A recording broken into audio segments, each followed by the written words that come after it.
네, 월요일에 정치 속풀이를 함께할 두 분을 모셨습니다. 빠른 이슈 선점, 차가운 이성적 분석, 아이스 펀치를 달리는 강찬호 중앙일보 논설위원 모셨고요. 합리적 중도 보수를 지향하는 순창설 씨의 대표 부레인 설주환 변호사도 나오셨습니다. 어서 오세요. 네, 안녕하십니까. 예, 아이스 펀치를 달리시는 강찬호 위원. 요즘 아이스 펀치라 그러면 미국에 계신 분들 불안해합니다. 예. 아이스 아시잖아요. 예. 지난번 조지아 아이스. 공장 그쵸. 급습한 분. 네. 미국 이민국 아이스. 아이스. 네. 무섭네요. 네. 국가정보관리원 화제 얘기를 좀 해보겠습니다. 이걸 놓고 여야가 또 냅탁 공방을 벌이는 것 같은데 민주당은 이번 화제가 윤석열 정부 탓이다. 뭐 이런 얘기를 하는 것 같고요. 국민의힘에서는 재난 컨트롤 타워는 대통령실이라고 하더니 왜 계속해서 침묵을 했냐. 또 행안장관 경질하라고 했던 예전에 대표 때 말을 그대로 지켜라 이런 얘기를 했는데 지금 냅탁 공방할 때는 좀 아니긴 하잖아요. 전혀 아니죠. 예. 지금 아니고 우선 사고 원인부터 지금 제대로 규명이 된 것도 아니고 그다음 지금은 1단계는 여야 할 거 없이 빠른 복구. 일단 복구를 빨리 하는데 정치권이 힘을 모아야 될 거고 그러고 나서는 이제 원인 규명 들어가야죠. 예. 원인 규명에 들어가서 아주 지금 당장 일어난 원인이 뭐냐. 그리고 그 원인을 만든 근본적인 원인은 무엇이냐. 네. 이렇게 한 다음에 그다음 세 번째로는 이제 책임자, 문책과 재발 방지 대책 뭐 이렇게 나가는 게 맞는 것 같습니다. 예. 네. 근데 뭐 전자정보 이러면서 좀 디지털화가 좀 잘 되어 있는 나라라고 좀 자부심도 갖고 저도 살았는데 네. 이게 화제 하나에 이렇게까지 좀 마비가 될 줄은 몰랐어요. 그러니까 이번 사건으로 아무튼 드러난 점은 그러니까 이렇게 취약할 수 있었나? 예. 그러니까 이게 만약에 테러에 의해서라든지 아니면 적의 공격에 의해서 만약 이런 사건이 벌어진다고 했었을 때 그 즉시 이거 정말 조그마한 전산실 하나가 불탄 거잖아요. 네. 화재가 난 것임에도 불구하고 국가정보가 전부 다 마비가 되면서 지금 시스템 자체가 뭘 확인도 안 되고 뭘 이게 점점 연동이 되면서 이렇게 된 거잖아요. 네. 야, 이게 너무 취약점이 너무 쉽게 드러나 버렸다. 좀 그런 점이 좀 개인적으로는 우려스럽다라고 생각을 하고요. 정치권에서의 반응은 뭐 이건 뭐 복붙 아닌가요? 데칼코마니 같이. 서로 그냥 네, 뭐 똑같이 얘기를 하고 있는 것 여야 같아서 뒤바뀌어도 말을 그대로 이게 똑같이 전정부 하니까. 탓은 언제 가면 없어지나요? 이게 항상 전정부 탓이 언제까지 가는지도 좀 궁금하긴 한데. 네. 제가 이 말을 하나 인용을 하나 하겠습니다. 모든 권한에는 상응하는 책임이 따른다. 일하라고 준 권한인데 일 못하면 잘못했으면 스스로 책임지고 미안하다고 해야지. 예. 남 탓, 전 정부 탓해서야 책임지는 자세라고 할 수 있겠느냐? 네. 이거 이재명 대통령이 한 많이 말이에요. 듣던 얘기네. 이걸 언제 얘기했냐면 2023년 11월에 그때 이제 윤석열 정부에서도 그때 행정 시스템이 좀 마비된 사태가 있었잖아요. 뭐 지금보다 규모는 작지만 그때가 보면 딱 집권 한 5, 6개월 될 때예요. 이 11월이거든요. 예. 5월에 집권했으니까 한 네. 6개월 정도 된 때인데 지금 어떻게 보면 지금하고 비슷하죠. 한 넉 달 된 건데 그때 바로 이재명 대통령이 이렇게 얘기했어요. 남 탓하면 안 된다. 너네가 정권 잡고 지금 몇 달 갔지 않냐. 예. 남 탓하면 안 된다고 본인이 얘기한 겁니다. 그래서 네. 여당 제가 볼 때 물론 나중에 윤 정부 때 어느 정도 이제 회의가 있었느냐 봐야 되겠지만 일단은 지금 이재명 대통령 말을 현재 여당은 따라야죠. 그런 거가 맞는 것 같습니다. 네. 뭐 대통령이 저렇게 말을 했으니까 이건 본인 직접 얘기했어요. 수습이 먼저인 것 같고 근데 이런 와중에 나경원 의원이 중국인 단체 관광객 무비자 입국을 연기해야 된다라는 주장을 내놨습니다. 이게 오늘부터 중국인 관광객들이 무비자로 들어올 수 있게 되는 건데 이게 아무래도 우리 국민들 같은 경우는 이제 모바일 신분증이라든지 이런 게 조금 막히면서 신원 확인이 바로 안 되는 상황이다 보니까 중국인도 좀 막아야 돼 이런 얘기긴 했는데 저도 사실 이게 납득은 별로 안 가고 법무부도 전혀 이렇게 따로 관리하는 시스템이기 때문에 전혀 상관이 없다라고 해명을 좀 했거든요. 그러니까 뭐 나경원 의원께서 우려심에 최근에 어떤 중국인들에 대한 제주도 미입국 사건들도 있고 했었기 때문에 무비자 입국이 시행됨으로 인해서 이제 뭐 거기서 빠져나와가지고 불법 체류를 하려는 목적으로 오시는 분들이 있을 수도 있다라는 우려감에 저는 얘기를 하신 거라고 일단 생각은 들어요. 네. 근데 이제 이게 그러면 정확하게 어떤 시스템이 고장나서 이 무비자 입국을 지금 시행하면 안 된다, 연기를 해야 된다 이걸 좀 정확하게 좀 얘기를 해주셨으면 납득이 될 텐데 네. 조금 이것은 감정에 기대된 우려심에서 발로했다고 저는 보거든요. 그렇기 때문에 뭐 충분히 이건 또 국가 간의 문제가 생길 수도 있는 부분이잖아요. 예. 그렇기 때문에 뭐 저도 약간 우려는 됩니다만은 이 부분을 잘 체크를 해라. 라는 아마 의미 정도로 저는 생각하고 싶습니다. 지금 중국인 지금 이 화재하고 이 중국인 입국을 바로 연결해서 하는 것은 그것은 저도 말이 안 된다고 봅니다. 그것은 네. 말이 안 되고요. 뭐 일각에서는 음모론 같은 것도 나오는데 그건 네. 전혀 아닌 것 같고 다만 저는 이번 사건을 계기로 중국인 입국 시스템은 분명히 좀 잘 정비를 해야 된다고 보는 이유가 지금 제주도의 경우가 이제 유일하게 무비자를 지금 시행하고 있는데 30일간 무비자로 있을 수 있어요. 거기 지금 제주도에 외국인이요 53만 명 정도가 있는데 네. 95%가 중국인입니다. 그 가운데 뭐 거의 예. 50만 넘게 있다는 얘기고요. 그 다음에 그 중국인 중에서 불법 체류자가 지금 30일을 넘겨서 불법 체류하고 있는 분들이 무려 10,000명이 넘어요. 2% 가까이 된다는 얘기예요. 네. 그다음에 이분들이 지금 보니까 어떤 흉기 들고 돌아다니다가 이제 뭐 검거된 사람도 있고, 근데 심지어는 치과 기계를 몰래 반입해가지고 네. 같은 다른 중국 불체자를 상대로 불법 치과 시술을 하다가 걸린 중국인도 있어요. 그리고 얼마 전에 그 고무보트 타고 중국 제주도까지 미리국 시도가 잡힌 사람들, 그 사람들 지금 6명인가 잡혔는데 네. 1인당 400~500만 원씩 내고 그거를 tas어요. 그래서 그 2,000만 원 들었대요. 1,800만 원 들었대요. 네. 그게 무슨 얘기겠습니까? 제주도에 가면 그거 이상으로 돈을 벌 수 있으니까 그런 돈 내고 온 거 아니에요. 그러니까 지금 이런 식으로 해가지고 제주도 가서 돈 벌 수 있다. 그리고 나아가서는 지금 신분증만 조금 위조하면은 다시 육지로 나올 수 있다. 대한민국 본토로 가서도 지금 할 수 있다. 실제로 그런 사례들이 적발됐다는 얘기도 있고 해서 예. 이게 지금 아예 이제는 보름간 앞으로 내년 6월 30일까지 이제 중국인들이 이른바 본토 서울이나 이런 데 입국할 수가 있는데 네. 이런 제주도 사례에 비춰볼 때는 이런 부분에 대한 정비를 강화하는 것은 전혀 저는 이것은 무슨 다른 논란과 관계없이 예. 해야 된다고 봅니다. 네. 그러니까 이게 지금 화재랑 연관지을 거는 아니지만 전혀 아니죠. 네. 중국인 무비자 입국에 대해서는 철저한 좀 대비와 네. 앞으로 관리가 필요하다 뭐 이런 그렇죠. 말씀이셨습니다. 네, 네. 정부 조직법 얘기로 좀 넘어가 보겠습니다. 검찰청 폐지하는 내용이 포함된 정부 조직법 개정안이 국회 본회의를 통과를 했는데 역대 법무부 장관과 검찰총장들이 이게 헌법에 위반된다라는 이유로 헌법 소원을 내겠다라는 방침을 내놨더라고요. 근데 헌법 소원을 제기하려면 이제 요건이 아마 68조 이하 헌법 소원이 될 확률이 높은데, 그러니까 근데 개인의 그 침해가 있었냐, 이 사람들의 어떤 권리에 대한 침해가 있었냐가 가장 중요하거든요. 헌법 소원 자격 중에서 우리는 그거 청구 적격이라고 하는데. 예. 그런 부분에서 약간 현직 검사도 아니고 전직 법무부 장관하고 검찰총장이기 때문에 이 점은 조금 헌법재판소에서 판단이 되지 않을까. 자칫하면 약간 각하가 될 수도 있어요. 아, 네.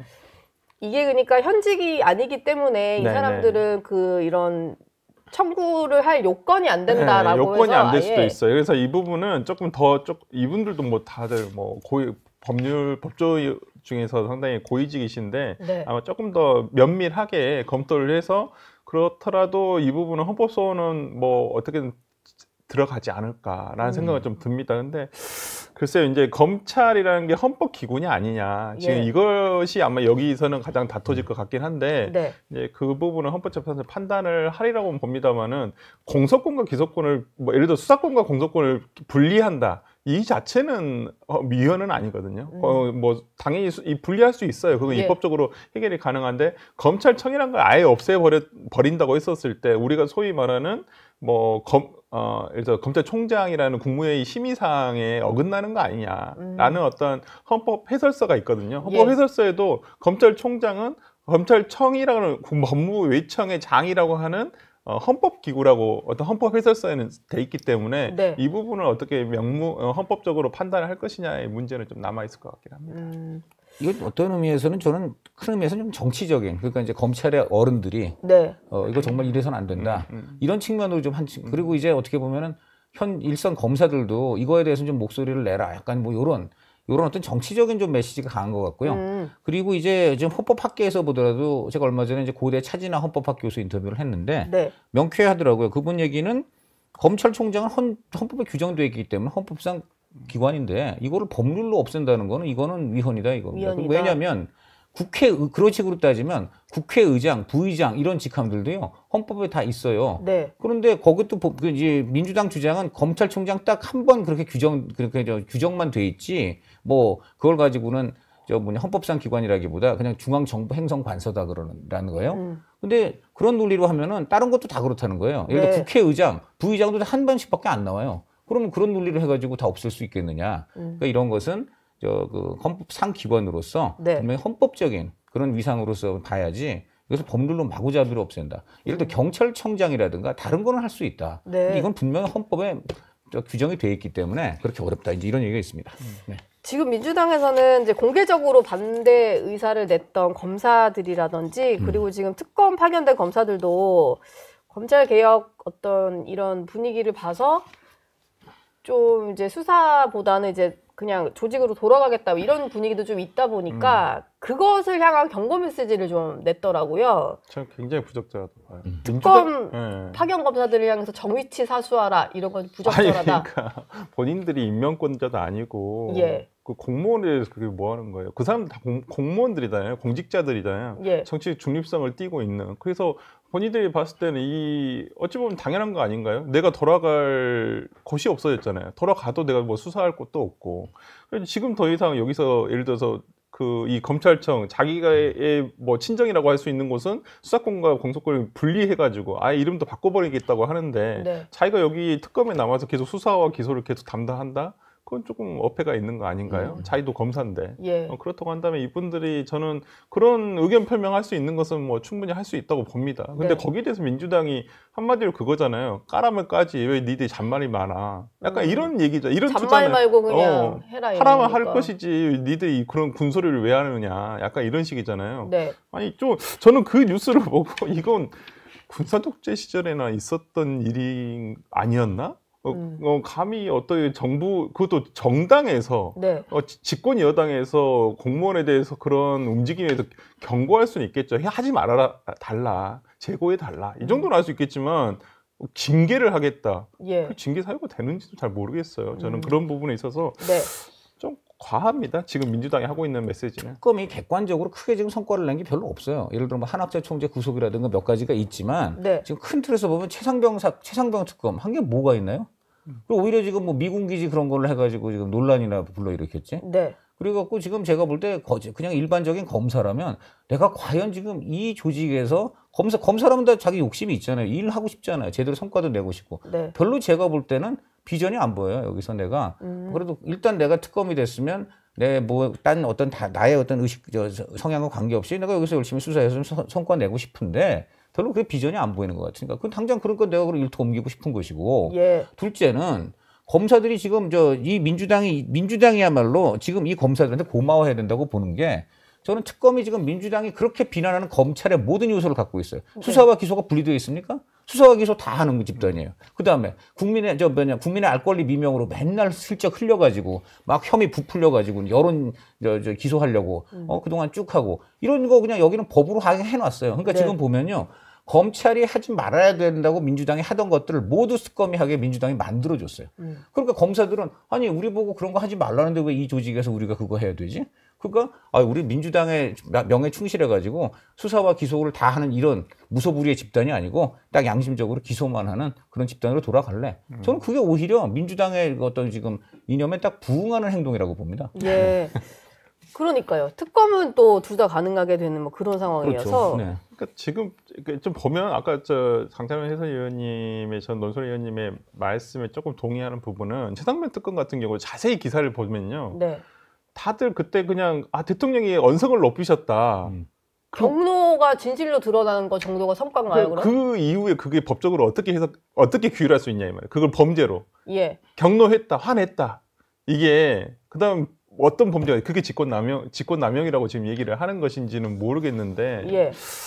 조금 애매해요. 그러니까 다들 나오는 저도 기사를 보면 내용이 없어요. 그냥 소리 냈다. 아니 근데 윤 대통령 화 많이 냈다는 건 이미 정설이잖아요. 사실이잖아요. 네. 뭐 화도 많이 내시고 그랬다는 예. 것은. 근데 그걸 이제 직권남용으로 연결이 돼야 되는데 그 부분과 관련해가지고는 좀 모르겠습니다. 제가 기사 내용을 좀 아무리 눈 씻고 찾아봐도 명백하게 드러난 건 제가 못 봤거든요. 그래서 네. 이게 진짜 수사가 이미 검찰에서 어느 정도 됐던 거예요. 네. 됐던 것을 특검을 발족시키면서 그대로 가져와가지고 하고 있는 건데 그 이상 뭐가 좀 안 드러나고 있다는 점은 이 수사가 과연 지금 시기가 꽤 됐음에도 불구하고 예. 뭐가 있나라는 생각이 좀 듭니다. 지금 이게 수사가 시작된 지도 한참 흘렀는데 뭐 저도 좀 꼼꼼히 따져봐야겠습니다만 눈에 띄는 성과가 딱히 있는 특검은 없는 것 같다. 그러니까 내란 특검은 생각이 뭐 드네요. 윤석열 대통령 구속, 그렇죠. 그다음에 예. 김건희 여사 구속, 네. 그다음에 뭐 나머지 사건들이 원래 예를 들어서 김건희 특검법에 16개가 있었잖아요. 원래 해야 되는 원래 수사. 해야 되는 수사. 근데 그거 플러스 인지수사를 다 했잖아요. 네. 근데 인지수사로 구속된 사람이 더 많아요, 지금. 그러네요. 직권, 그 원래 법문에 해당하는 것보다. 그래서 이게 지금 뭐 양평 고속도로 관련해서도 지금 뭐 제일 처음에 조금 두드리는 것 같더니 뭐 더 이상 진전이 그 없어요. 해당된 그 구속된 공무원의 경우는 이 애초에 그거 관계가 없어요. 다른 개인적인 건이라면서요. 비리를 한 거예요. 네. 다른 아까 내부- 그거 제가 하나 더 추가할게요. 그러니까 수사 기소 분리, 수사 기소 이건 다 합쳤고, 예. 그리고 흘리기 마구잡이로 그냥 공표할 수 있고. 네. 세 번째가 이거죠. 지금 별건 기소하고 있잖아요. 그러니까 지금 민주당이 검찰의 악패로 규정한 것들을 전부 하는 게 특검이에요. 특검에서 하고 그러면 있고. 우리 그 아까 말한 대로 그렇게 민주당 말을 들어야 되는 검사라면 네. 오히려 빨리 특검에서 이탈해가지고 원래 민주당이 이제 만들어주는 조직에 가야 되는 게 오히려 정상이겠죠. 네. 알겠습니다. 내일은 민주당에서 추진하는 조희대 대법원장 청문회가 예정이 되어 있는데요. 조희대 원장 같은 경우는 의견서를 제출하고 불출석하겠다라고 했는데 민주당에서는 이게 또 불출석 사유서가 아니라 의견서를 낸 거는 국회를 이제 본인의 아래로 보는 행위다. 이러면서 또 반발을 해요. 글쎄요. 국민들이 보기에는 뭐 사유서며 의견서며 뭐 비슷해 보이는데. 그러니까 불출석의 이유서를 밝혔다는 거잖아요. 예. 그게 사유서가 의견서가 그게 무슨 의미가 있나요? 그러니까 뭐 진짜 요즘 뭐 한동훈 대표가 얘기 때 흰색이나 하얀색이나 다르다는 예. 얘기인지 네. 잘 모르겠다라는 생각이 좀 들어서 글쎄요. 뭐 이거 계속 좀 모르겠습니다. 민주당 지금 조희대 대법원장인데 이 건을 가지고 어디까지 갈지를 모르겠어요. 예. 저는 좀 제일 처음에 유튜브 발로 발생한 어떤 서영교 의원이라든지 부승찬 의원의 그 허위 사실 저는 공표죠. 면책특권 뒤에는 있지만은 그걸로 인해서 조희대 대법원장을 지금 계속 공격을 하고 있는데 네. 전 그게 허위가 그러니까 예를 들어 사실이 아닌 것으로 밝혀졌으면 어느 정도 아니면 근거가 좀 약하다 네. 확인되지 않는다라고 밝혀졌으면 그만할 줄 알았거든요. 예. 근데 이걸 계속 끌고 가고 있어요. 그걸 결국에는 급기야는 청문회까지 지금 채택을 하고 증인 소환까지 하고 있다는 건데 네. 아니 그리고 지금 계속 이것으로 언제까지 할지 이건 조금 대통령실하고 조금 분리가 돼 있는지 없는지 잘 모르겠습니다만은 네. 조금 당이 너무 앞선다는 느낌은 좀 들거든요. 예. 좀 조절이 필요하지 않나. 제가 이번에 불출석 사유서 낸 법관 중에 제일 눈길이 가는 사람은 사실은 이제 오경미, 이흥근 두 분입니다. 네. 이 두 분은 지금 이재명 대통령 편 들어준 분들이에요. 그러니까 네, 반대 의견 냈어요. 그 유죄 추정, 파기 환송. 네. 이거를 한 거를 반대까지 했으니까 진보 성향이신 건 분명한데 이 두 분도 아주 분명하게 나 청문회 안 간다. 네. 그리고 이유를 보면은 저는 민주당 훈계하는 느낌까지 들어요. 특히 오경미 대법관은 뭐라고 했냐면은 내가 그렇게 판결을 하게 된 경위는 판결서에 다 있다. 그 내가 왜 굳이 더 얘기를 해야 되냐. 그리고 그런 그 판결, 그런 결정을 하기까지 내 심정이라든가 내 그 결정의 동기 이런 것을 그거를 내가 가서 밝히라는 건 적절치 않다라고 돼 있어요. 예. 이거 진짜 그야말로 국회가 기본도 모른다는 거예요. 쉽게 말하면 재판을 하는데 재판을 하는 그 판사의 그 머리의 심중 그리고 판사들끼리 이제 논의해가지고 합의에 이르는 과정. 네. 이거는 그야말로 절대 공개하면 안 되는 거고. 네. 이것이야말로 법관의 양심과 예. 법관의 오로지 법과 양심에 따른 법관들의 결정이에요. 예. 이건 헌법에 가장 강력하게 규정되어 있는 사법권의 핵심 어떤 그 하이라이트라고 할 수 있는 겁니다. 이거를 어떻게 이걸 정면으로 당신들이 나한테 이거를 그 부정하고 요구를 할 수 있냐? 나와서 얘기하라. 다른 사람도 네. 아니고 오경미 대법관이 그렇게 준엄하게 훈계를 한 거라고 보이고요. 예. 이은구 대법관도 마찬가지입니다. 이분 누굽니까? 조국 전 장관 친구입니다. 조국 전 대표 친구예요. 서울법대 친구. 네. 그리고 이분도 진보 성향인데 이분도 그 유죄 내린 거 반대한 분으로 알고 있는데 이분은 뭐라 그러냐면은 해당 재판이 지금 진행 중이기 때문에 안 된다. 그건 맞거든요. 네. 진행 중인 재판은 절대 국회에서 건드리면 안 됩니다. 당연한 거 아니겠어요? 예. 그거 뭡니까? 그게 유죄 추정해서 파기환송했기 때문에 지금 다시 고범에 내려가 있어요. 그러니까 종결된 게 아니죠. 그러니까 지금 민주당이 그것도 모르고 했다고밖에 모르고 했거나 그걸 무시하고 진행 중인데도 지금 불렀다는 거는 네. 기본이 안 된 거예요. 예. 그러니까 지금 이흥국 판사는 제가 볼 때는 당신도 기본이 안 됐다. 지금 이 재판이 무슨 재판인지 아냐? 지금 현재 법원에서 돌아가고 있는 재판이다. 네. 그것도 역시 일깨워준 거예요. 이 두 분이 이런 말씀을 했다는 것 자체가 네. 민주당의 청문회가 얼마나 반헌법적이고 비상식적이고 말도 안 되는 것인지를 적나라하게 보여준다고 하겠습니다. 예. 네. 저희 영상 많이 시청해 주시고요. 좋아요, 구독, 댓글, 알림 설정 꼭 부탁드리겠습니다.